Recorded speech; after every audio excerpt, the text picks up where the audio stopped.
have the Arabs given up on Gaza? The Arabs everywhere, from the Atlantic Ocean to the Arabian Gulf, are struggling to regain their freedom. And now we see Syria is setting an example that what we might see being followed by other places in the... The strong man is back across these Arab countries. The Arabs are living in a prison. Their jailers are their rulers. Palestine will not be completely free until the Arabs around it are free. Those on the left misunderstand what's going on in our region. I personally gave up on George Galloway more than 10 years ago. The Iranians need to reconsider their position. You need to attend to your own wounds first. Zionism in Palestine and despotism in the Arab world are two sides of the same coin.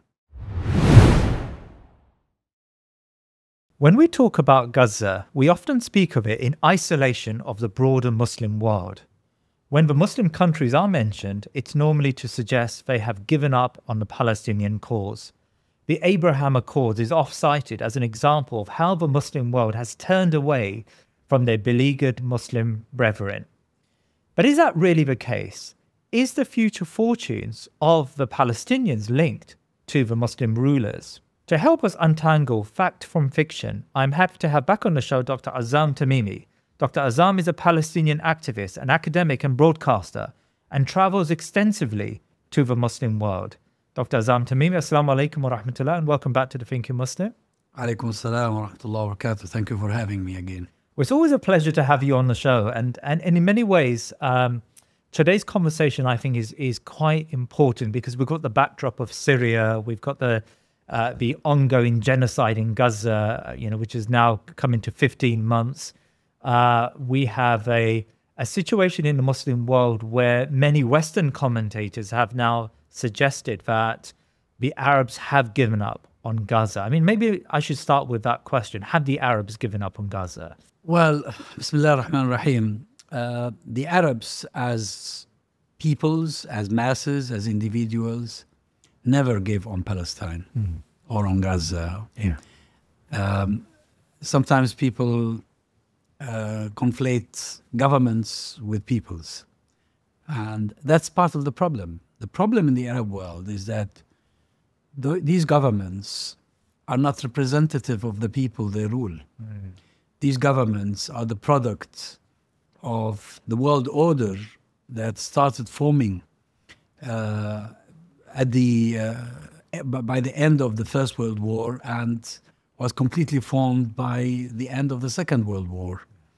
A world order that brought to an end the Ottoman Caliphate and created in much of its territory entities loyal to the victors in the wars. So Palestine is one of the symptoms.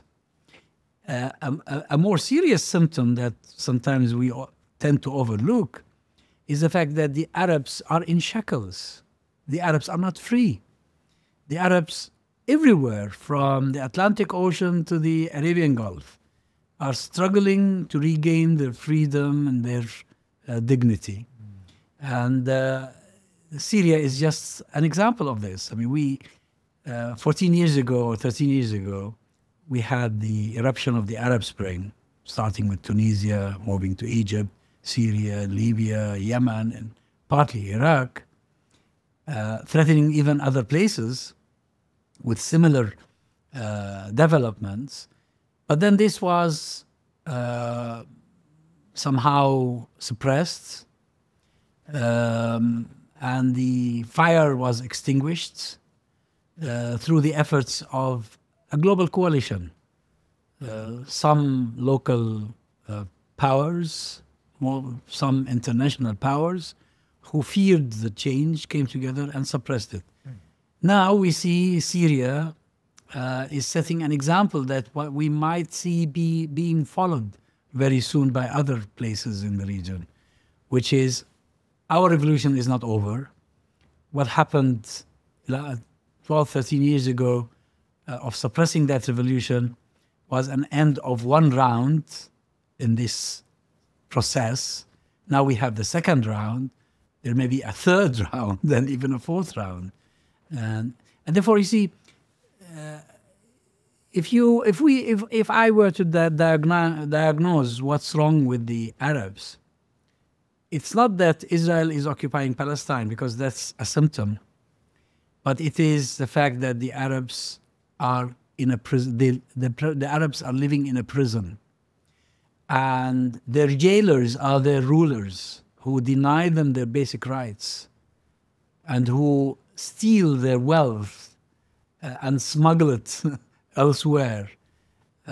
So if you look at it this way, then you will come to the conclusion that I have come to, which is the fact that the Arabs have not given up on Palestine.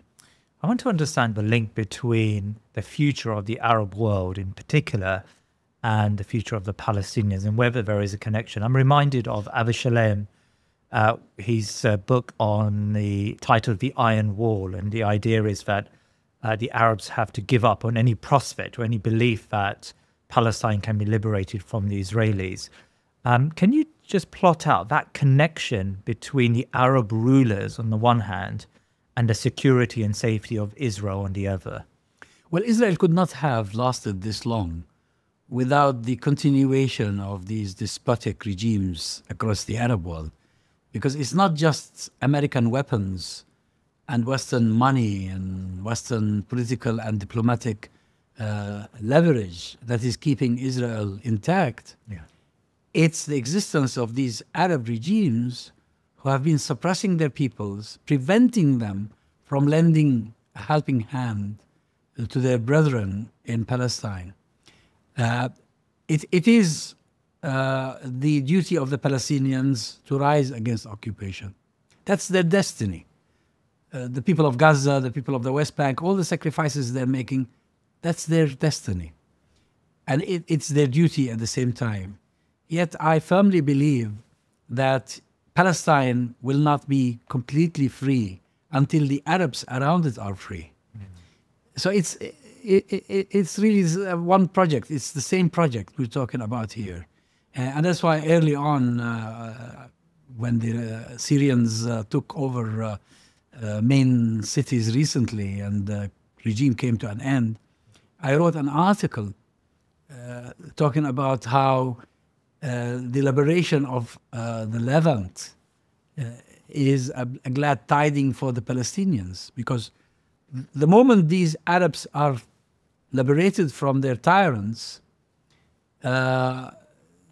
time will come soon when Palestine is held by these Arabs, and that's why the Israelis are worried. Of course, the Israelis are very worried about what had happened in Syria. Of course, there's a counter argument to that many on the left in particular put forward, and that is that Syria is a distraction. In many ways, Gaza was the focus, and the fate of the Palestinians is now in the balance, because you now have Syria, which has gone through this revolution, and some may even suggest that it's now given Israel a better opportunity on its border than it had with Assad, who was part of the axis of resistance, the so-called axis. Untangle those notions for me, please. Well, there are people, especially those on the left, who misunderstand what's going on in our region. They are anti-Zionists. They're against occupation. They're against American imperialism. But they don't seem to see that the Arabs as a whole are in desperate need of regaining their freedom and human dignity. Yeah. And I have a problem with the way they're making a distinction between the two. They're not making the connection. It's okay, you can support Palestine, but at the same time, you can forget about what Assad did to his people in Syria. I mean, how can anybody accept that if you know exactly what Assad was doing to his people in Syria, what every other ruler in the region is doing to his people, the tens of thousands of prisoners, political prisoners in Arab jails from the Atlantic to the Gulf. isn't that cause for concern?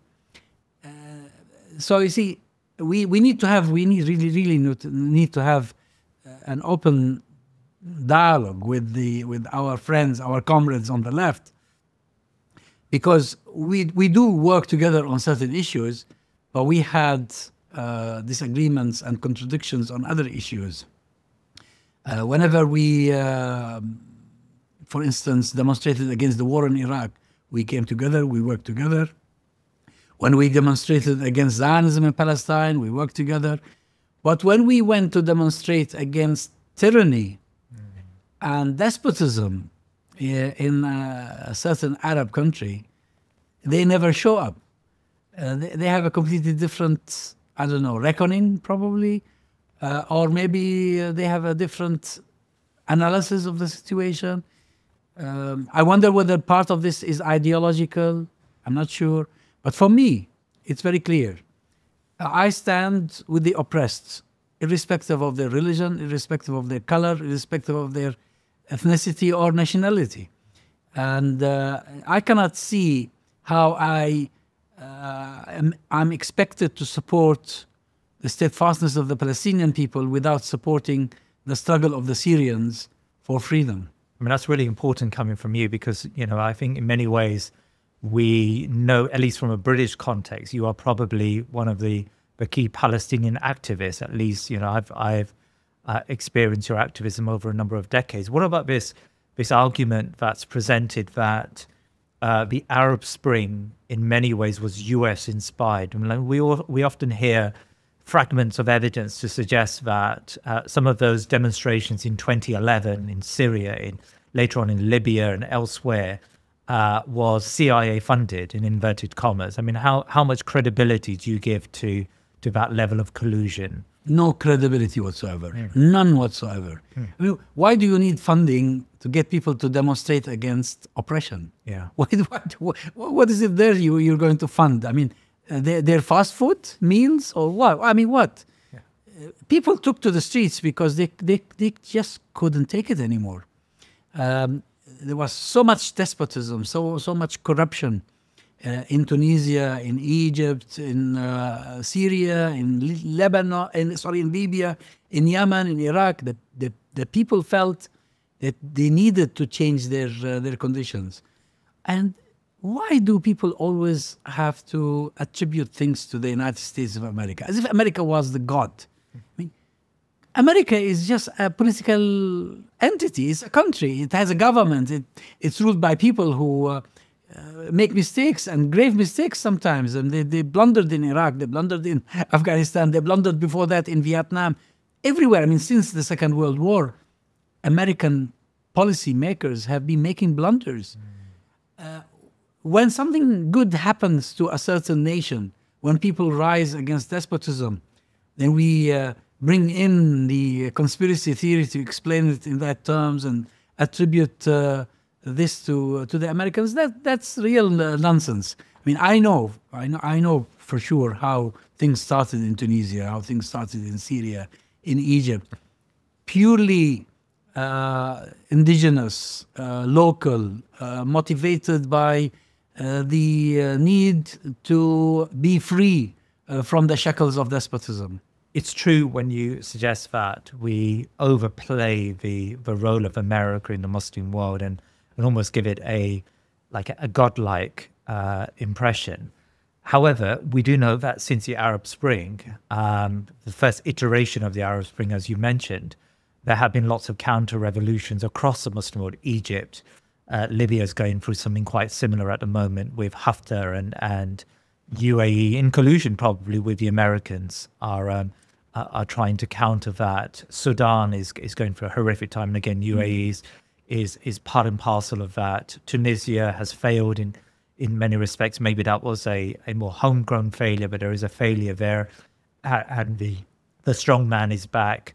Across these Arab countries, we have seen the hand of America in pacifying, if not neutralizing, these genuine revolutions. I mean, is that how you read it? Is America quite central to what happened to Morsi, for example, after 1 year in government?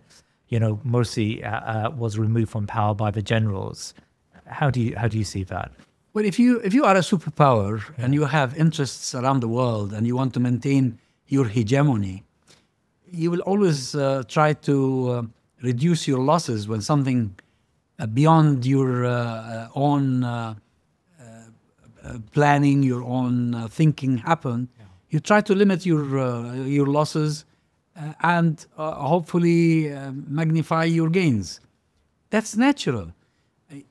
In other words, we should look at America as interacting or reacting instead of initiating. Right. That's the problem I have with conspiracy theorists. Yeah. They think that America initiates everything. No.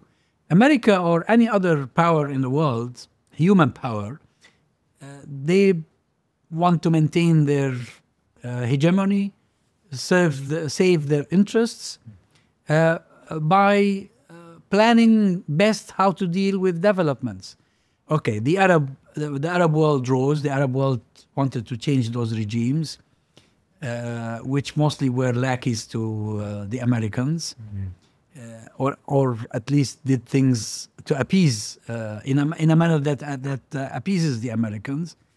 And now the Americans needed to do something about it. Now, to be fair, initially the Americans, as well as the Europeans, were willing to accommodate the changes, were willing to adapt to Morsi being the first democratically elected president of a big country like Egypt.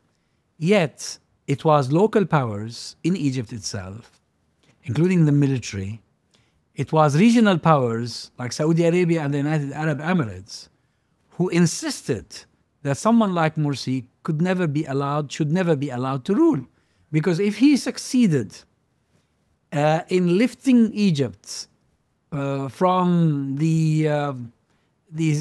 from corruption, from despotism, that would then be a model to be looked for by the rest of the people in the region. And the Saudis were terrified, the Emiratis were terrified, others were terrified in the region. And that's when they started sending emissaries to Washington, to London, to Paris, to Berlin, to tell the Westerners that this is dangerous. You shouldn't adapt to this. You shouldn't accommodate it. That's how I see the process happen. And of course, Morsi, may Allah have mercy on his soul, didn't have any powers because the deep state was all against him. Part of the business community was against him. The media was against him. And now with billions of dollars being pumped in by the Saudis and the Emiratis, and with the green light given by the Americans and the Europeans, he was easily toppled. But it wasn't the Americans or the Europeans who said initially, no, we won't allow this. Actually, if you prove yourself and if you establish yourself, eventually they will have to deal with you. And we're seeing this in Syria. This is not to assume that Syria is going to have an easy ride. It's going to be a very rough ride. Yeah. Also for Syria, there are so many challenges and there are many powers, local, regional, and international, who will try and sabotage the Syrian experience. But at least we can see initially that the world is saying, okay, if this is what the Syrian people want, we have to respect it. But we have concerns, we have conditions, we have this, we have that. Okay, you can have whatever you like of concerns or conditions. Eventually, it is the Syrian people who should determine their own future. I want to talk about Syria in a second, but you mentioned something in your earlier responses, which I found really interesting, and that is you've singled out Syria and Egypt as being two important states to have freedom, or for the people to experience freedom in order for Palestinians to have their own freedom. I mean, expand on that. Why are these two countries so important to the freedom of Palestinians like yourself? Well, first of all, they are the two of three countries in the region that border Palestine. Now we have Jordan, Syria, and Egypt. Yeah. Jordan is a very small country. Yeah. Jordan is without resources. Jordan was created by the British and continues to be maintained by the Americans for the purpose of prolonging American hegemony in the region. So forget about Jordan for a while. Although, of course, the Jordanian population is of strategic importance for the people of Palestine. But Syria and Egypt are both resourceful countries. They're both big countries with big populations. And if they are democratically elected, and if their peoples are free from despotism, that will have immediate and dramatic impact on how things happen in Palestine. At least it would deter the Israelis. At least. Let me ask you then about Syria. Now, Syria has gone through this amazing revolution in this last month, and I think most people had given up on Syria, sadly. But the turnaround of events is truly a sign of Allah subhanahu wa ta'ala's magnificence, I think. And I know you've referred to this as well in the past. But Syria has been very tight-lipped about Israel. And some have, in particular the Iranians I found, have pointed that out as some form of collusion. There was a statement made by a governor in Syria the other day, which some pointed to suggest that the new administration in Syria does not want to challenge Israel. In fact, there was some conversation about maybe even normalizing between the two countries, which I think was dispelled by Jalani. Why has Syria been quite diplomatic, let's say, about the Israelis, especially since the Israelis have been bombing parts of Syrian infrastructure and of course have invaded the Golan Heights? Explain, like from a Palestinian perspective, do you worry about the Syrian position on Israel? Well, I personally fully understand that for the Syrians at the moment, the priority is to rebuild their lives. You have a country that is almost entirely destroyed. Yeah. Big cities. When you see the pictures, you think it's Gaza. Yeah. You can really hardly tell the difference between what happened to Aleppo or some Palestinian camps like Al Yarmouk in Damascus, and what happened to Rafah or to Beit Lahia or any part of Gaza. So the priority for them is to really rebuild the country, and the priority for them is to get their people back home. There are millions of Syrians who were banished, and they live in the diaspora, and some not in a very wholesome situation. So you want to bring them back, and you want to absorb them. There are so many challenges that need immediate attention.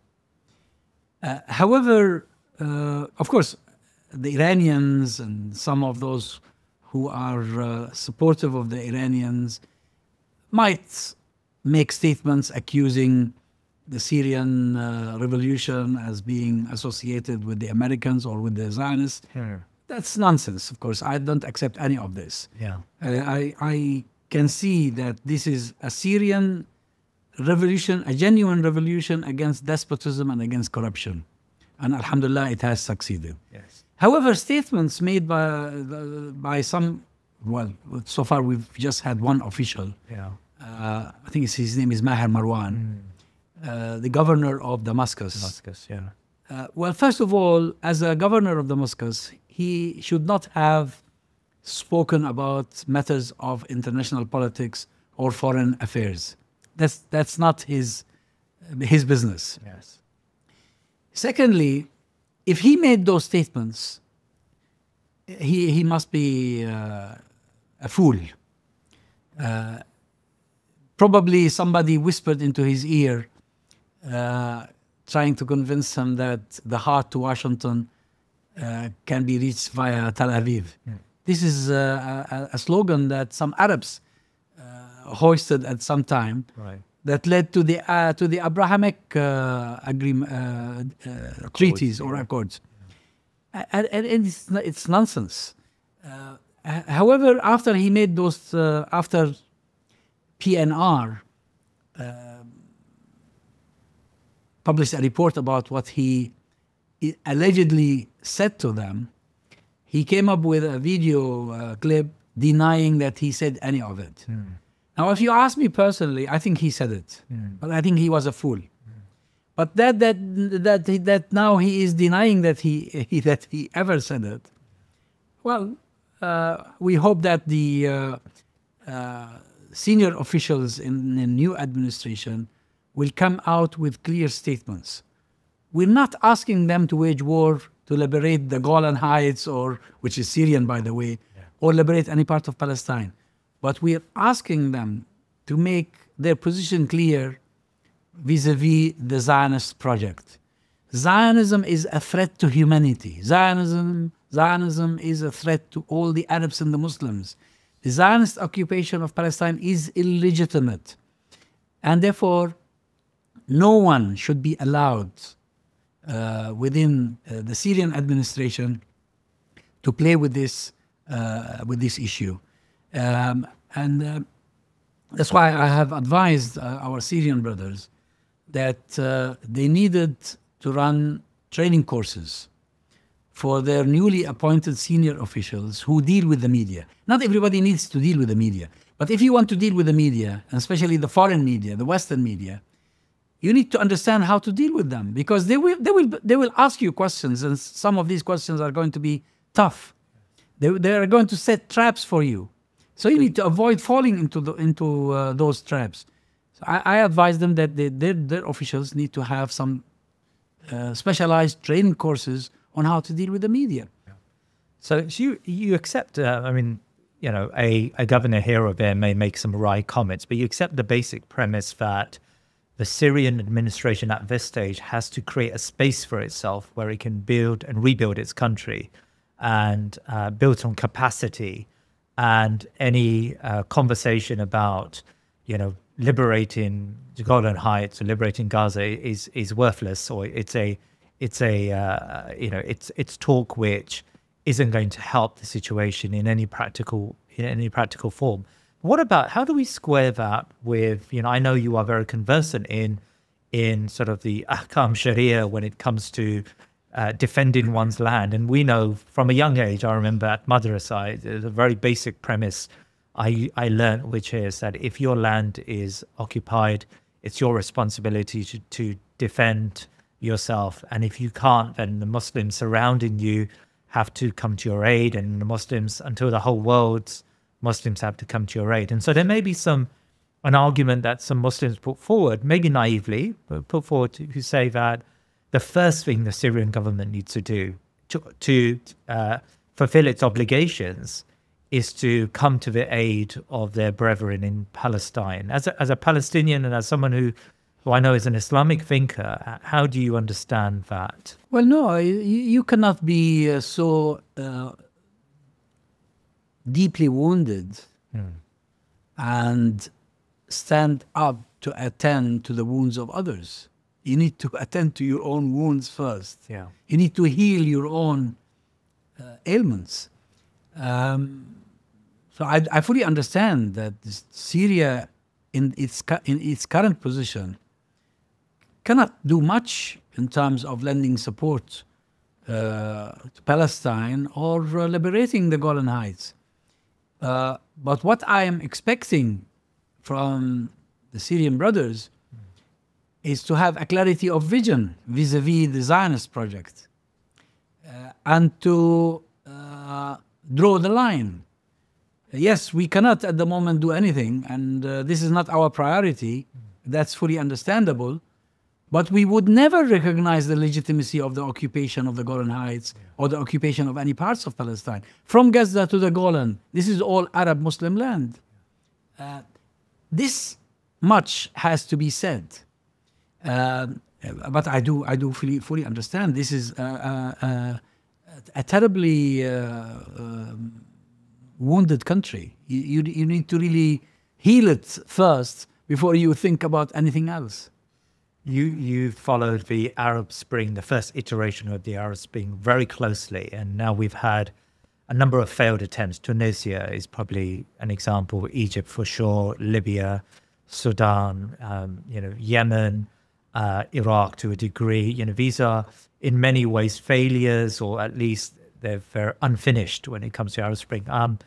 Syria has, through an armed struggle, has managed to remove this despotic ruler. What lessons can the new Syrian state learn from this first cycle of the Arab Spring? Well, the first lesson is that this wasn't really an absolute failure. That was, as I mentioned earlier, a first round in a continuous process of revolution that eventually will deliver. Right. But secondly, that a change is not, such a major change doesn't come free of charge. The Syrian people offered so many sacrifices. Millions have lost their lives. Millions were banished. Country destroyed. But it wasn't really the militarization of the revolution that brought about the current result. I make a distinction between the two. Yeah. I'm still in favor of the opinion that the militarization of the revolution early on wasn't a good thing for the revolution. Really? It didn't serve it. Because it provided the regime and its supporters, international supporters, especially Iran and Russia, with a justification to come in and use force to crush the revolution. Yeah. However, it's really latter developments. I mean, there were a number of factors that came together and precipitated the current situation. We probably don't have time to go through them, but the regime itself has proven to be hollow, incapable of protecting itself. The Russians were increasingly preoccupied with Ukraine. The Iranians also suffered a lot because of the war in Lebanon. Hezbollah had to withdraw from Syria. And the Idlib region, where the provisional government has been functioning for the past decade or so, was transformed into a launching pad for the current process. But the current process wasn't planned.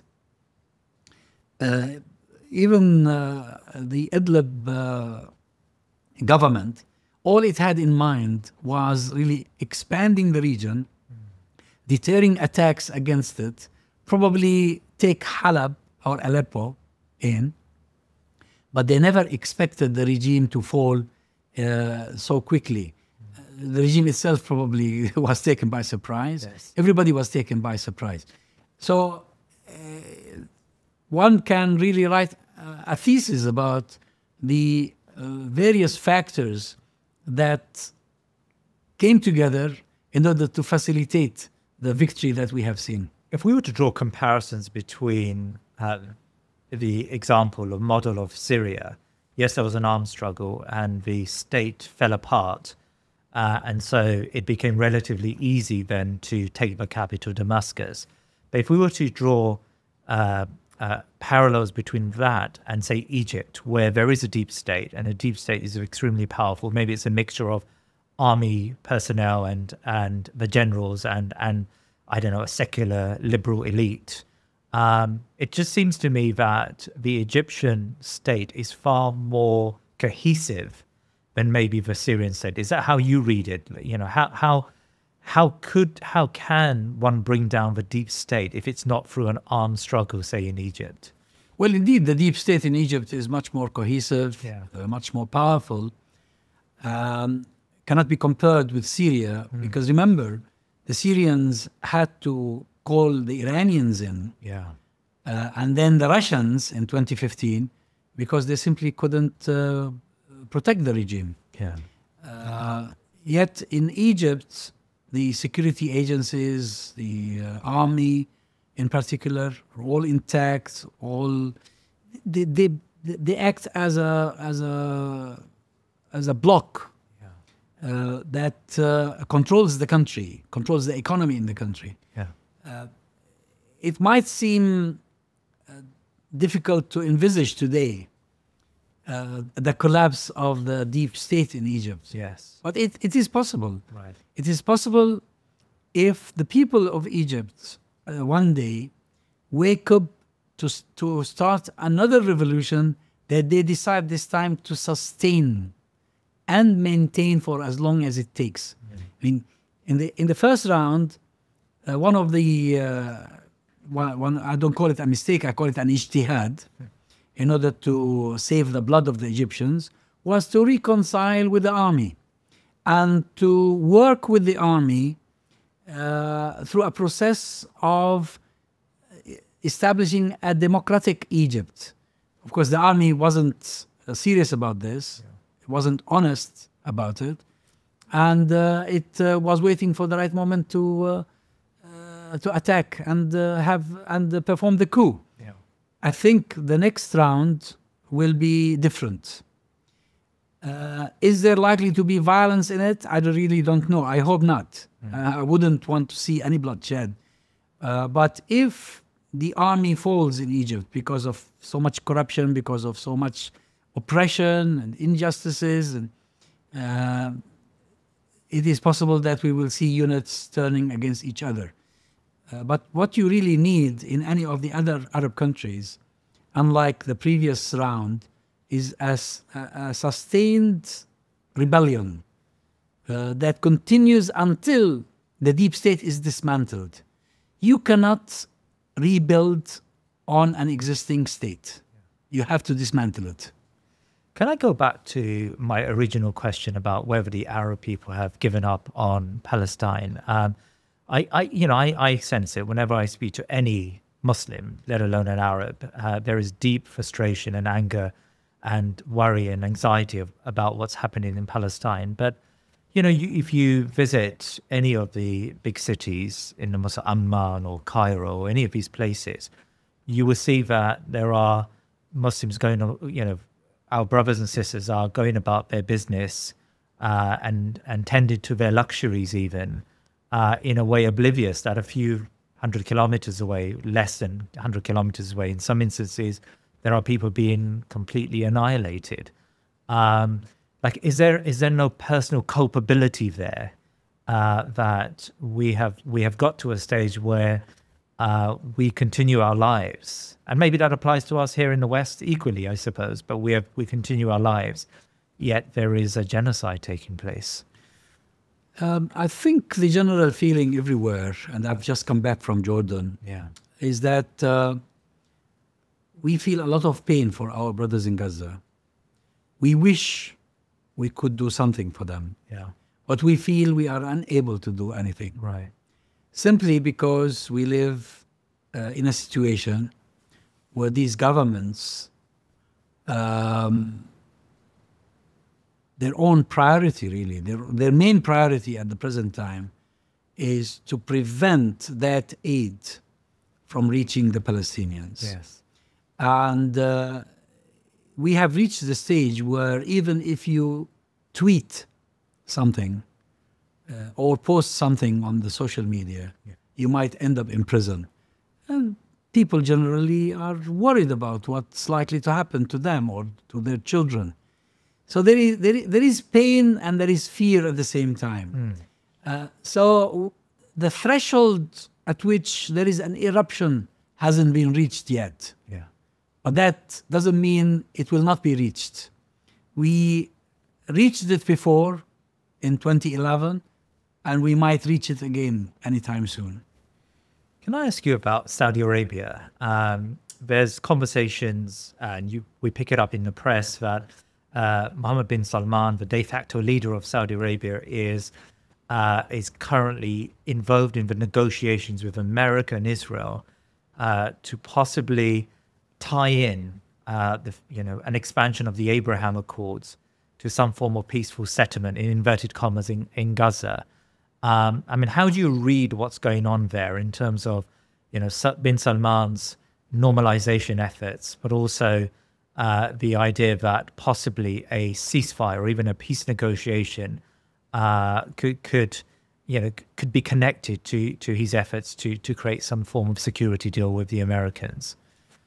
Well, it is unlikely that the Saudis can do much so long as the war is still raging. Right. So that's why everybody is waiting for Trump to come, and Trump is their friends. In as much as he is the friend of Netanyahu, he is the friend of the MBS and the MBZ. Yeah. Now, if the war comes to an end, and it all depends on what sort of conditions the war comes to an end in, Yeah. they might resume what they were talking about. On the eve of the 7th of October, 2023, the Saudis were preparing to sign the Abrahamic Accords. Yeah. And they want to do that. But of course they cannot, because it looks awkward. I mean, how can you, when the war is going on the way it is, when this genocide is being perpetrated by the Israelis every day? So time will only tell. I think for the time being, what Mohammed bin Salman and the other Arab rulers are doing is to maintain the populations under control. And he himself admitted in an interview previously that he doesn't himself care about Palestine or the Palestinian issue, but he knows that the Saudis do care, his people do care. How do we know that? Well, we know from a poll that was conducted recently. I think a very high percentage of the Saudis, in excess of 90%, are concerned about Palestine, concerned about Gaza. You know, these are Arab Muslim peoples. I mean, if I think well of myself, I have to think well of them. Yes. And I know that they feel for us. They feel for our people in Palestine. Yeah. But again, they are in shackles. And today, there are in excess of 30,000 political prisoners in Saudi jails. Many of them are scholars, ulama, reputable ulama. Some of them are human rights defenders. Some of them are thinkers, lecturers. So you see, the repression that is used on the people is so huge that people become frightened. Over the past year, we on this show have been quite critical of Iran's role in the region and in Syria. But of course, we can't take away from the fact that Iran has played at least some role in funding for its proxies like Hezbollah, and these proxies have been quite prominent in weighing the Israelis down, especially on the southern border in Lebanon, and then of course the Houthis in Yemen. Now, as a Palestinian, how do you weigh up, or how do you observe Iran's very belligerent role in the Muslim world and its horrible role in, say, Syria, but also its role in helping Hamas and helping the resistance in Palestine? Well, I really hope that the Iranians learn a lesson from what happened in Syria. Yeah. That you cannot claim to support Palestine, and they do support Palestine, I'm not denying that, while at the same time you support despotism and you support dictators who are killing their own people. The Israelis are killing the Palestinians, but Bashar al-Assad was killing the Syrians. And that contradiction is going to cost the Iranians a lot. I think the Iranians have already lost a lot. Yeah. And it's a pity, because in 1979, the Iranians had a revolution against dictatorship, against the Shah. And every Arab dictator that the Iranians today have good relations with is another replica of the Shah. He's just doing what the Shah was doing to the Iranians. It's really a pity, and it's very sad that Iran and its proxies are losing as a result, because they couldn't make that distinction. Or they couldn't see that Zionism in Palestine and despotism in the Arab world are two sides of the same coin. And therefore you cannot go to bed with one of them and claim to fight another. I regret that we recently heard statements that are not helpful at all, that are not promising, from the superior leader of the revolution, Khamenei, as well as from the foreign minister. The Iranians need to reconsider their position. They need to realign with the masses rather than with the governments. And you cannot create proxies at the expense of the rights of the indigenous populations. There is a conversation or an argument that behind Israel, of course, is the billions of dollars of US funding, and the United States has a cast iron security arrangement with Israel. And so if any state, if any Muslim peoples were to challenge Israeli hegemony in the region, it's really challenging America. And so from a sort of tactical or strategic perspective, do we need to see the decline of America before one can see Gaza and the West Bank and Palestine liberated from this settler colonial enterprise? Well, the decline of America is inevitable, Yeah. because America is an oppressive power. It's a tyrannical power, and these sort of powers don't last. Look how many, how much misery America has caused to the world. Yes. In Asia, in Africa, in Latin America, in Europe, everywhere. So the American decline is not necessarily just linked to what it does to us in Palestine or in the Arab world. Yet I think we as Arabs and Muslims cannot wait for America to decline in order to perform our duties. We have duties to undertake. And that's what the people of Gaza have done. They did not wait for America to decline in order to rise against their oppressors. Yet there is a price to be paid for that, and Gaza is paying a hefty price. And we need to come out of this experiment with the conviction that we cannot gain our freedom without paying the price. It is going to be a very hefty price. Going back to that discussion we had earlier on about the left, I know you had a relationship with George Galloway, and at one stage during the Iraq War, there was a close relationship with the left, and there was a meeting of minds between the Muslim community and the anti-imperialists. George Galloway recently said that he's given up on the Arabs, and I think it was in the context of what's happening in Syria. It didn't go his way, in effect.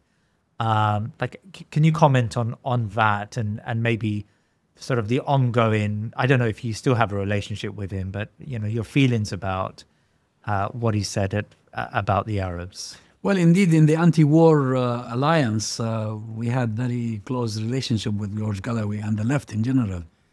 But I personally gave up on George Galloway more than 10 years ago. Yes. We had a disagreement over Syria.